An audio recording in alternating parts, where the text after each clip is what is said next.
Les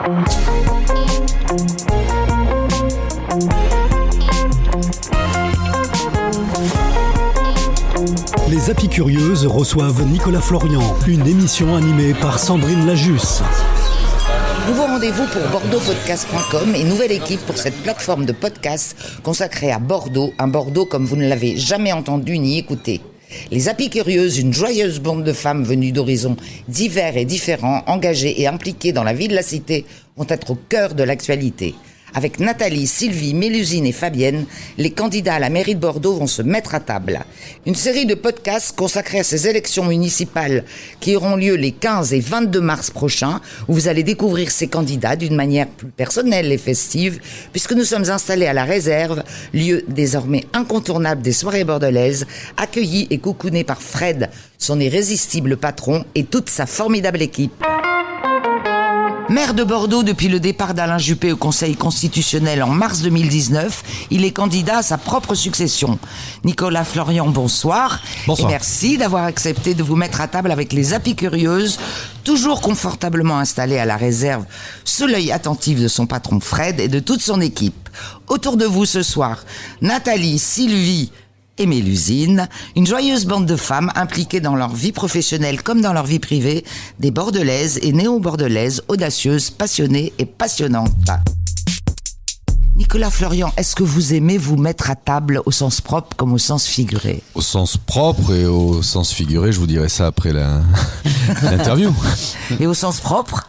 Oui, moi j'aime la gastronomie. Puis le repas est un moment d'échange, de partage.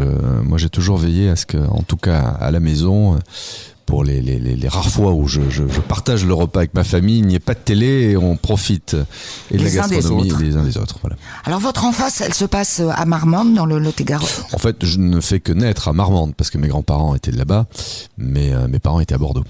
Et qu'est-ce qui vous reste de cette enfance ? Quels sont les goûts, Moi, j'avais des grands-parents côté maternel qui étaient agriculteurs, donc c'était les vacances dans les champs, casser des œufs sur les murs, manger des figues. Voilà, c'était une enfance dans les champs. Alors vous faites vos études de droit à Bordeaux. Oui. Est-ce que c'est le droit qui vous amène à la politique ou la politique qui vous détourne du droit et du barreau, parce que vous vouliez être avocat au départ? Oui, un peu. Enfin, moi, ce que j'aurais vraiment aimé faire quand j'ai commencé mes études de droit, c'est être magistrat. Et puis, j'allais dire le virus, pas celui du moment, hein, mais celui de l'époque de la politique m'a vite pris. Et j'ai bien compris que pour pouvoir s'engager en politique, être magistrat, c'était pas le meilleur des chemins. Non, mais enfin, c'est pas la fac hein, que c'est plus des rencontres avec des copains qui étaient. Moi, j'adore le général de Gaulle. Je suis un gaulliste primaire, secondaire et tertiaire.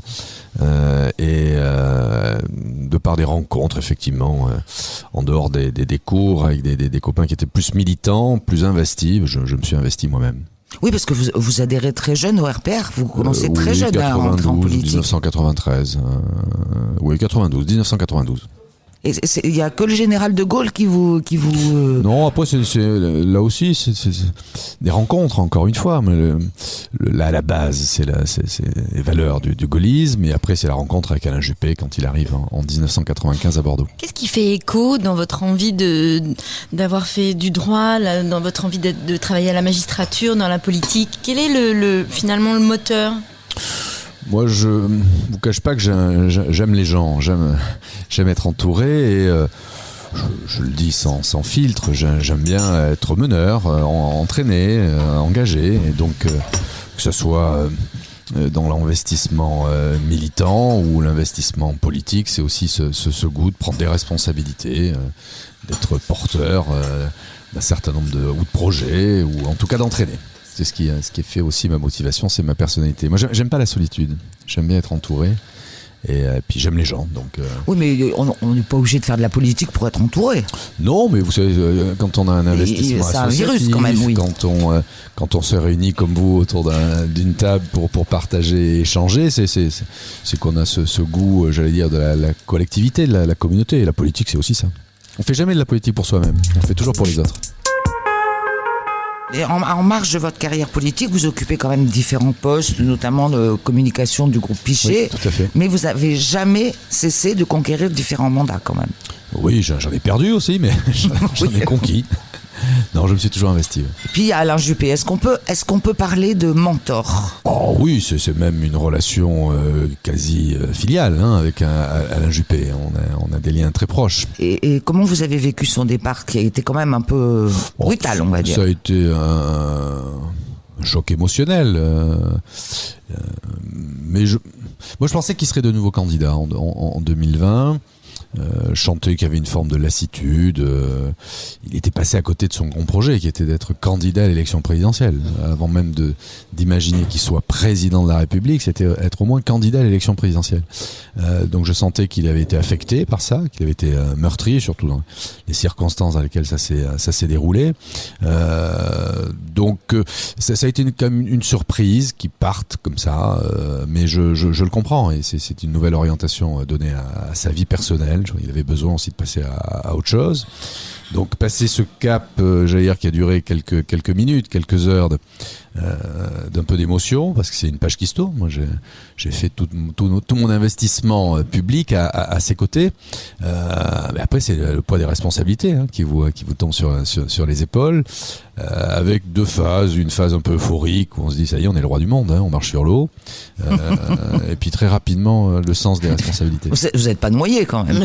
Non, je nage à peu près bien. Oui. Qu'est-ce qui vous a appris, Alain Juppé ? Il m'a appris la modération et le sens de l'intérêt général, surtout d'être en capacité de porter une politique publique au bénéfice du plus grand nombre. Et puis cette hauteur de vue qu'il a toujours d'ailleurs sur quelques sujets. Il m'a toujours dit ne pas se précipiter, ne pas réagir à chaud, prendre le temps, réfléchir. Voilà, autant de choses qui m'a été apprise par... Est-ce que vous étiez plutôt impulsif, vous ? C'était peut-être indexé sur ma jeunesse, comme la plupart des jeunes, mais non, peut-être pas impulsif, mais réactif. Et c'est vrai que cette modération, cet apaisement, c'est Alain Juppé qui me l'a transmise. Est-il toujours près de vous dans votre conquête de la mairie de Bordeaux ? Est-ce qu'il est toujours à vos côtés ? Pour le coup, moi, c'est pas une conquête, c'est c'est de rester maire. Oui, on se voit régulièrement. Il vient à peu près toutes les semaines à Bordeaux. La semaine dernière, il était là. Son épouse Isabelle s'est beaucoup engagée à mes côtés. Elle a animé un certain nombre de réunions à l'intention des Bordelaises. Alain Juppé, oui, il m'appelle, on se voit. Et justement, vous parlez de l'engagement d'Isabelle Juppé. Vous avez fait, c'est pas la première fois que vous vous retrouvez entouré de femmes, uniquement de femmes. Vous avez fait là, pendant votre campagne, des petits déjeuners un peu particuliers. Oui, on en a fait 8 dans chaque quartier, toujours dédiés à ce que vivent les femmes au quotidien, parce que on parle d'égalité, de lutte contre la discrimination, de parité, et puis il y a la vie quotidienne d'une femme avec des choses qui pour nous ne sont un peu lointaines, les hommes. Voilà. Et donc c'est toujours intéressant et important. Et moi j'ai beaucoup appris. Alors des fois on redécouvre des choses qui paraissent évidentes et qui sont frappées du bon sens, mais c'est une sensibilité particulière. Et donc c'était important de voir comment quel est le regard d'une femme active sur sa ville, comment on vit sa ville. Comment ça va impacter votre mandat si vous êtes élu ? Mais notamment, vous voyez, j'ai retenu que avec la croissance du nombre de familles monoparentales, femmes seules avec enfants, la question des horaires décalés dans les services publics était peut-être une priorité à mettre en œuvre.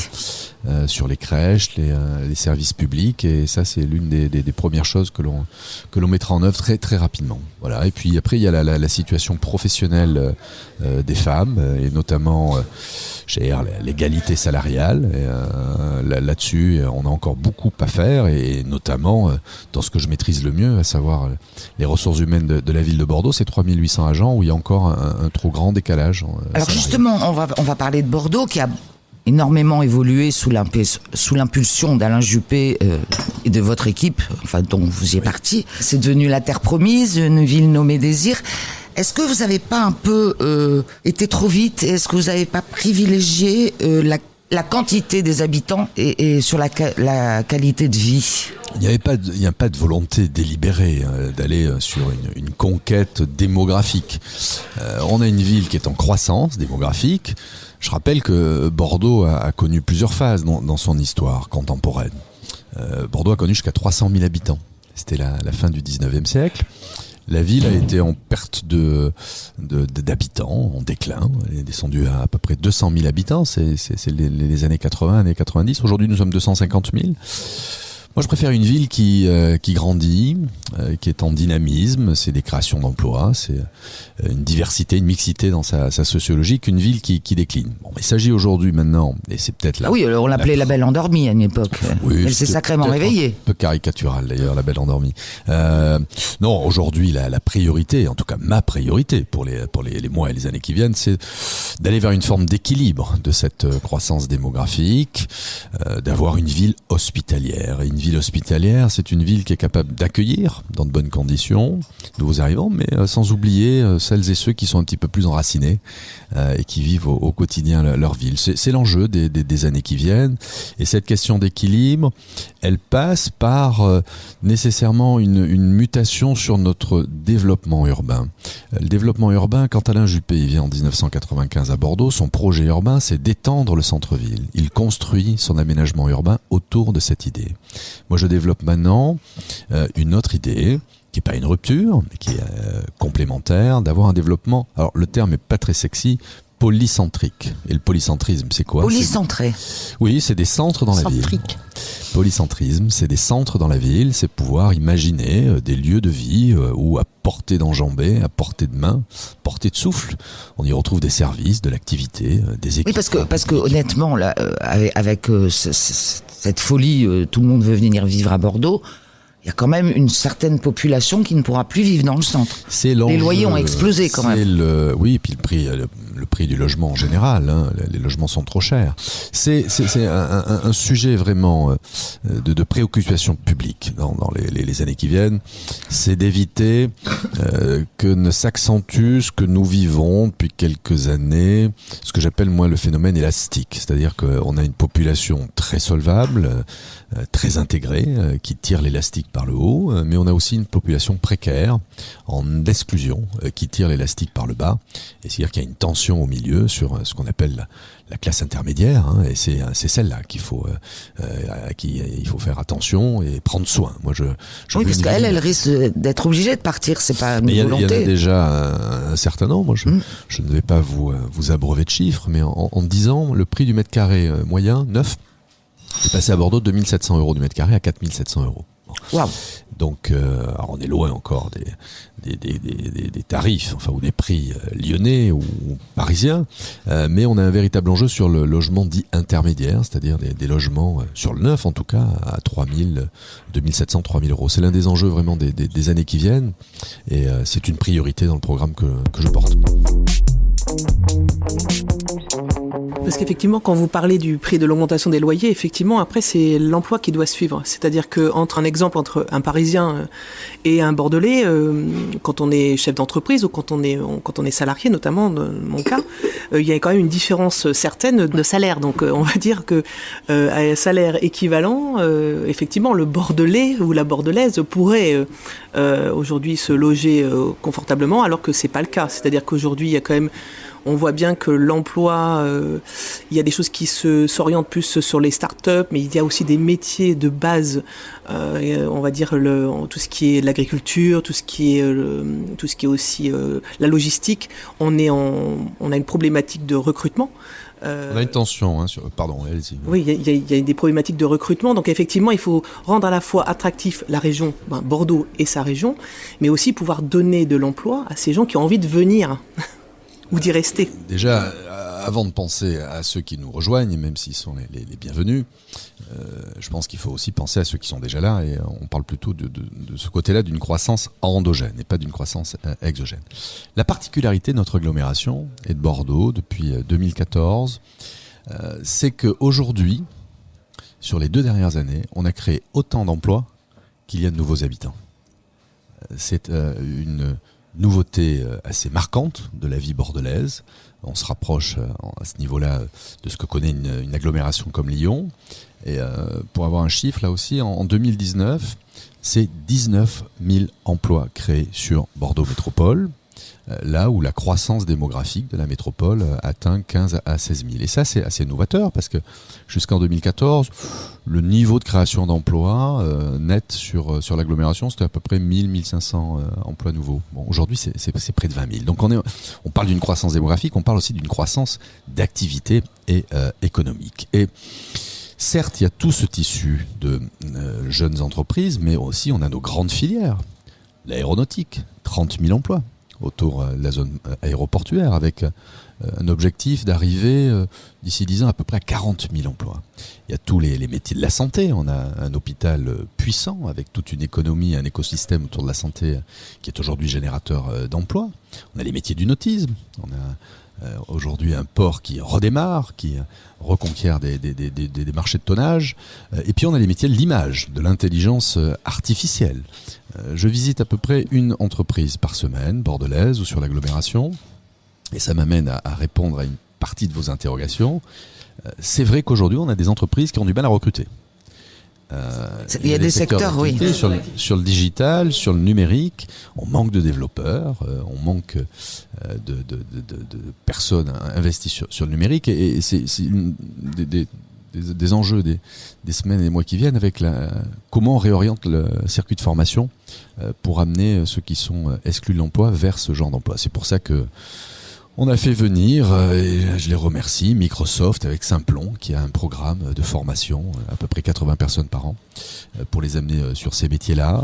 On est en discussion avec d'autres grands opérateurs qui veulent venir sur Bordeaux pour former des gens et mettre en adéquation toutes celles et ceux qui sont en recherche d'emploi avec celles et ceux parmi les entreprises qui recrutent. Et ça, il y a, j'allais dire, une convergence à adopter sur les mois et les années qui viennent.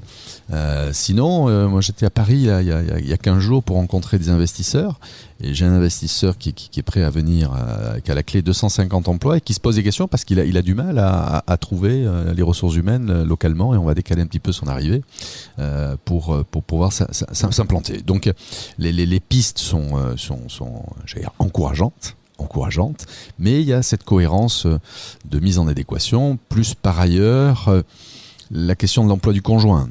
Toutes celles et tous ceux qui viennent s'installer à Bordeaux, la dame a trouvé un travail, le monsieur en cherche un, comment ça se passe pour le mettre dans l'écosystème. Voilà, donc c'est autant de sujets qu'on a à cœur, de mise en réseau, d'harmonisation, de convergence, et on y arrive. S'agissant du décalage du niveau du coût de la vie, et c'était aussi le sens de votre interrogation.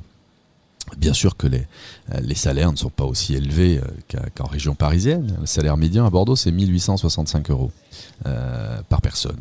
Mais le coût de la vie est quand même encore un peu plus bas. On parle des logements. Je rappelle que la moyenne du prix du logement à Paris tutoie facilement les 10 000 €. On n'en est pas encore là, et gageons qu'on n'arrive pas jusque-là. Voilà.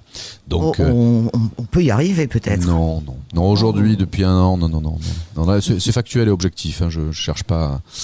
Depuis un an, il y a une stabilisation du marché. C'est peut-être la première fois d'ailleurs depuis 10 ans qu'on a des logements qui ne sont pas encore, qui sont encore en commercialisation alors qu'ils sont livrés. C'est assez nouveau, et c'est une stabilisation d'ailleurs naturelle du marché. Et comme je vous le disais, on arrive maintenant à un point d'équilibre sur notre population et notre développement démographique. Pour la culture, parce que j'ai vu que vous aviez aussi posé des nouvelles réflexions sur la culture. Ça voudra dire, ça veut dire que ça va susciter de l'emploi aussi. L'emploi et puis la créativité.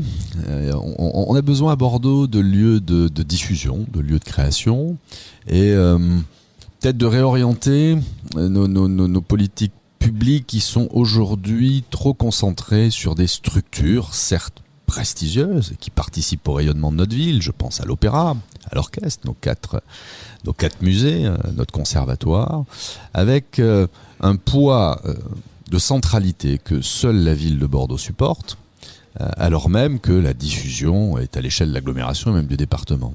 Aujourd'hui, il n'y a que 25% de celles et ceux qui fréquentent l'auditorium ou le Grand Théâtre qui sont des Bordelais. Et on supporte seul cette charge financière.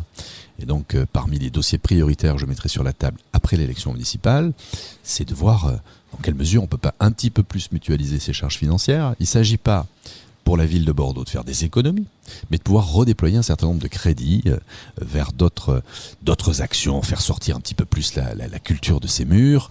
Aujourd'hui, le budget culturel de la ville de Bordeaux, c'est le deuxième budget de la ville, après l'éducation. Et parmi les villes de plus de 100 000 habitants, c'est la ville de Bordeaux qui a le plus gros budget culturel, mais qui est souvent un peu mobilisée ou trop mobilisée sur des structures. Et ça, c'est pour moi le programme à développer dans les années qui viennent.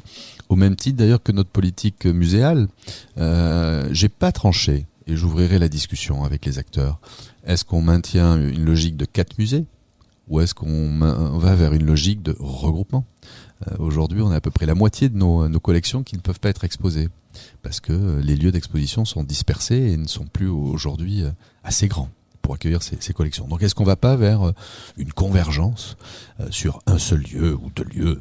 Bon, à voir. Moi, j'ai pas arbitré la question, j'ouvrirai le dossier, la réflexion, et sitôt les élections passées, je lancerai une réflexion autour de ça, et pourquoi pas être sur des états généraux de la culture bordelaise. Vous faites un lien entre l'éducation et la culture, comme vous l'avez dit, vraiment la Nouvelle-Aquitaine en général, d'ailleurs pas que Bordeaux, mais un accent vraiment particulier en France sur l'éducation. C'est la culture est d'abord un facteur d'ouverture d'esprit. Accéder au savoir, découvrir. Et puis, c'est un lien de partage humain. C'est de la transmission. Quand on s'intéresse à la culture, il y a une transmission entre quelqu'un qui est sachant, j'aime pas trop le terme, mais ou en tout cas le revendique, et quelqu'un qui est là pour apprendre. Et donc c'est un vrai lien humain, social, et puis c'est participe de la construction d'un être, que de savoir quelles sont les références littéraires, quelle est son histoire, et puis quelle est la création. La créativité, c'est ce qui motive le plus jeune être jusqu'à son âge le plus avancé. Je parlais aussi de l'aide que l'aide plutôt que la culture peut avoir dans des cas de secteurs plus difficiles, d'encadrement. Bien sûr. Et ça, il y a cette logique d'inclusion culturelle où on a encore trop de quartiers, de secteurs sociologiques qui sont trop éloignés de la culture. Et là, on est plutôt dans une logique d'action socio-culturelle. Au plus près des territoires. C'est ce que l'on développe avec nos centres d'animation. C'est ce qu'on veut développer aussi avec nos maisons de quartier. Par exemple, là où on a un conservatoire à Bordeaux, moi je souhaite qu'il y ait des écoles de musique sur tous les territoires. Favoriser l'accès à la culture par un maillage territorial.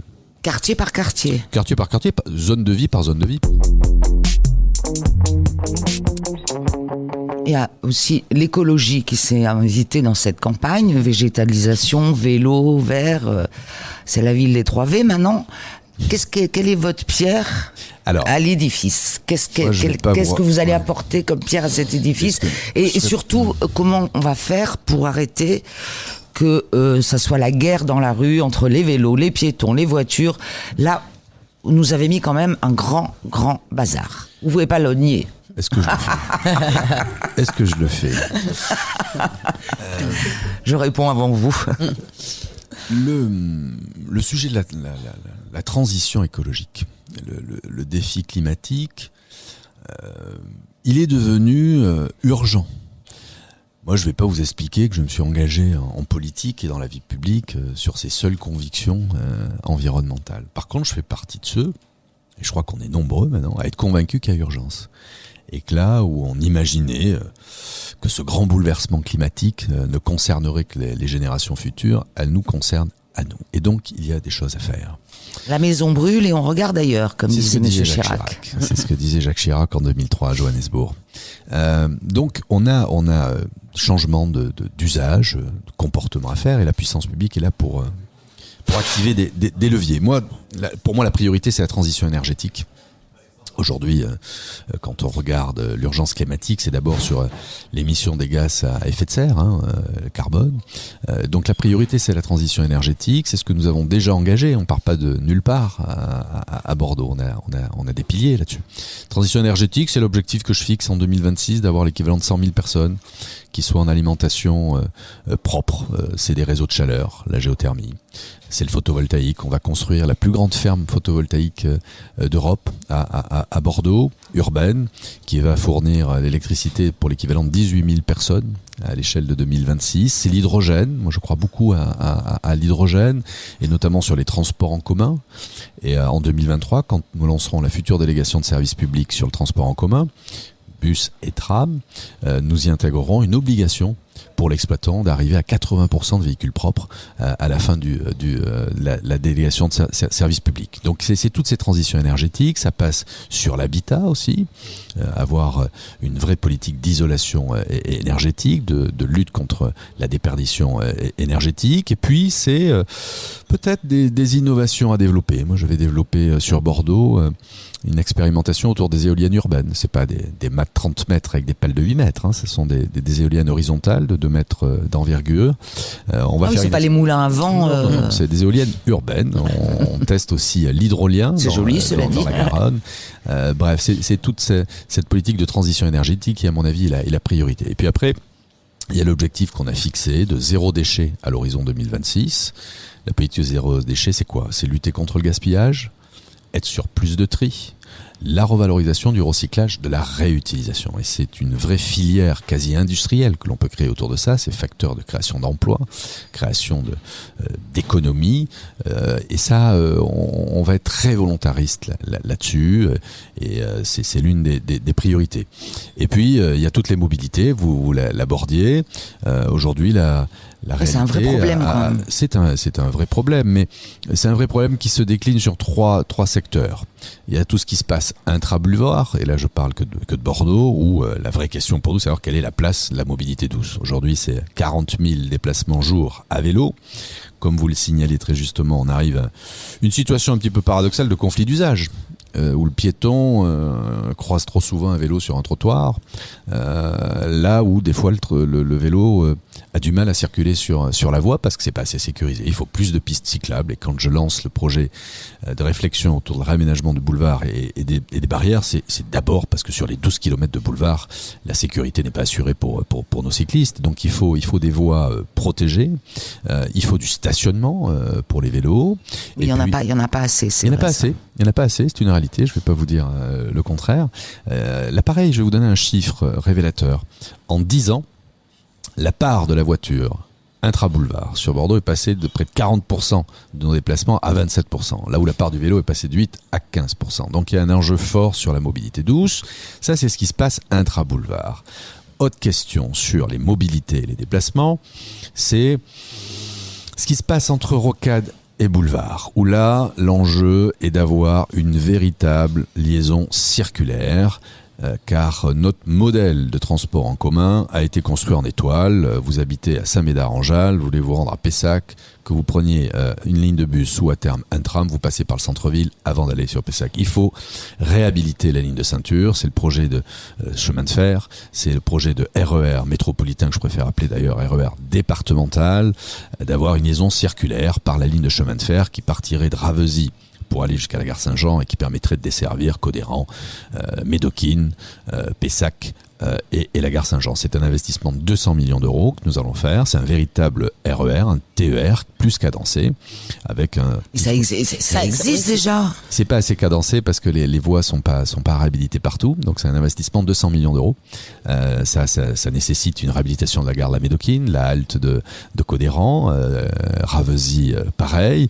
Avec, quand on parle de cadencement, c'est la durée entre deux trains. Une augmentation de ce cadencement avec un objectif. Vous pourrez aller à terme de Codéran à la Médoquine en 6 minutes en train. avec une connexion à la Médoquine, parce qu'en fait, quand on parle de déplacement de mobilité, c'est l'intermodalité qu'il s'agit d'envisager. Moi, je porte le projet d'une nouvelle ligne de tram, dite ligne E, qui partirait de Carrère, de l'hôpital, pour aller jusqu'à l'université. Ça permettrait d'avoir 2 lignes de tram pour desservir l'université, qui est aujourd'hui un petit peu congestionnée. Et donc, avec cette connexion à la gare de Médoquine, entre le tram qui arriverait du centre de Bordeaux, enfin l'hôpital, et la desserte de l'université. Et puis, il y a ce qui se passe sur la rocade, parce qu'aujourd'hui, près de 65% des points de congestion sur l'agglomération automobile, c'est la rocade. C'est 120 000 véhicules jour qui l'utilisent, 600 000 entrées et sorties. Donc c'est quelque chose de massif. On va finir la 2x3 voies d'ici 2022. Ça va apporter un petit peu plus de fluidité. Et une fois que la 2x3 voies sera réalisée, on aura 2 objectifs prioritaires. Le réaménagement d'un échangeur, celui le 26 qui amène vers Périgueux, Libourne, et l'échangeur 19 qui nous amène vers l'autoroute de Toulouse. C'est 2 points névralgiques sur la fluidité de la rocade. Il faut entreprendre des travaux, et une fois que ça sera réalisé, je pense qu'on pourra expérimenter ce qui aujourd'hui marche sur le papier, en théorie, une mise à 2x4 voies de la rocade. Il ne s'agit pas d'élargir la rocade, mais de réduire les bandes de roulement, de réduire la vitesse de circulation à 70 km/h et d'empiéter sur la bande d'arrêt d'urgence pour créer une 4e voie sur la rocade. On va l'expérimenter une fois que la 2x3 voies sera réalisée.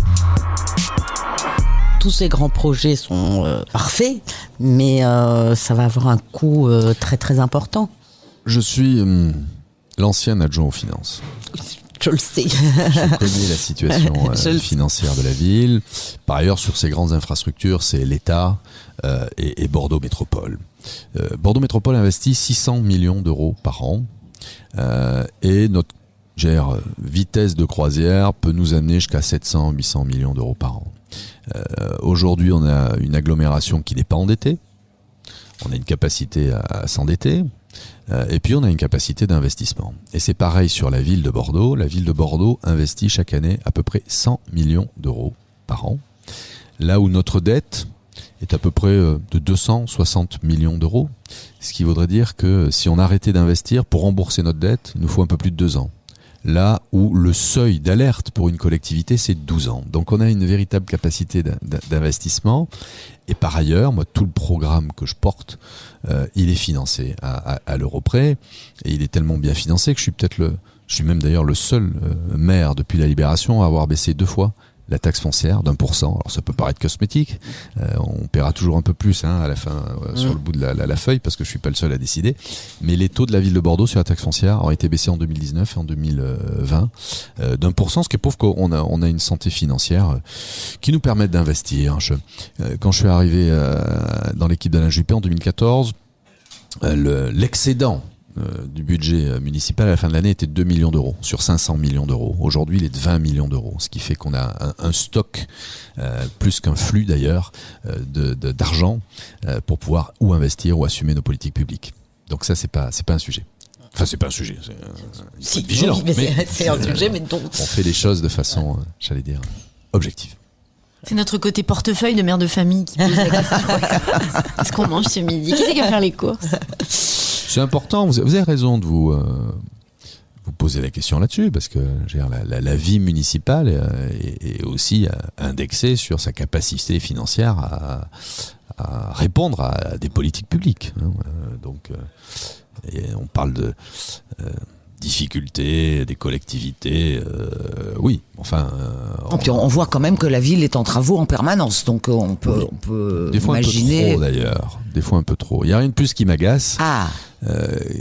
Et ça, je me suis fâché l'autre jour auprès d'un opérateur. Quand Bordeaux Métropole décide de refaire une voie, où on interroge les opérateurs pour savoir s'ils ont des travaux à faire, de réseau, il y en a un sur 2 qui répond.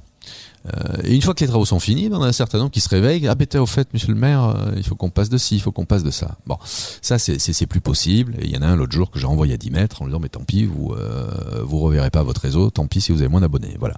Donc ça, il y a une meilleure coordination à avoir avec les opérateurs, les distributeurs, parce que, moi, j'en ai marre d'avoir des trous partout dans la ville.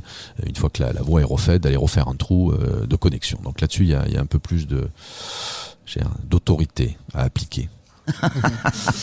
Ouh là là, ça va être un règne autoritaire.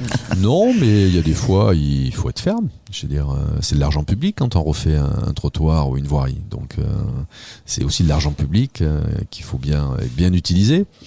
Par ailleurs, il y a un besoin d'entretien du patrimoine souterrain, tous ces réseaux.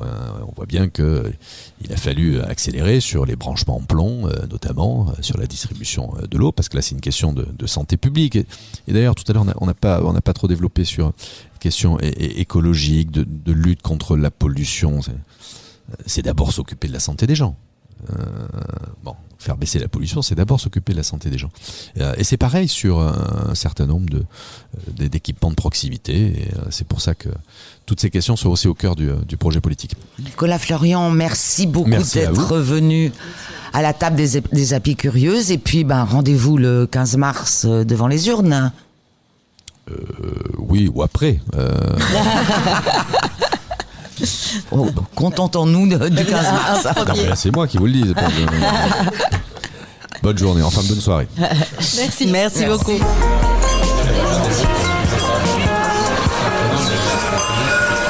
Merci.